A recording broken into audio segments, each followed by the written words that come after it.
বেঁচে থাকা বিশাল বিলাসিতা, বেঁচে থাকা এমন বিলাসিতা,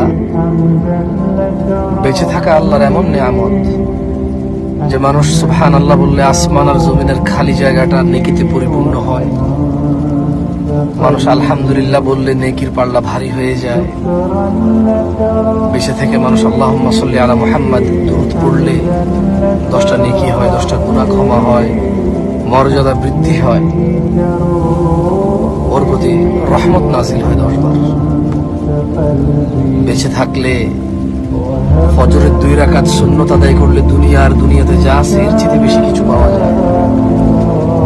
বেঁচে থাকলে ফজরে 2, জোহরে 6, মাগরিবে 2, ইশায় 2, মোট 12 রাকাত সুন্নতে মুআক্কাদা পড়লে আল্লাহ সুবহানাহু ওয়া তাআলা জান্নাতে ঘর তৈরি করবে। যে ব্যক্তি প্রতিদিন 12 রাকাত সুন্নত আদায় করবে তার জন্য আল্লাহ একটা করে ঘর নির্মাণ করবে। সুবহানাল্লাহ। বেঁচে থাকা বিশাল বিলাসিতা, বেঁচে থাকা এমন বিলাসিতা, বেঁচে থাকা আল্লাহর এমন নিয়ামত যে মানুষ সুবহানাল্লাহ বললে আসমান আর জমিনের খালি জায়গাটা নেকিতে পরিপূর্ণ হয়। মানুষ আলহামদুলিল্লাহ বললে নেকির পাল্লা ভারী হয়ে যায়। আমাকে সাপোর্ট করতে ভুলবেন না। বেঁচে থেকে মানুষ আল্লাহুম্মা সাল্লি আলা মুহাম্মাদ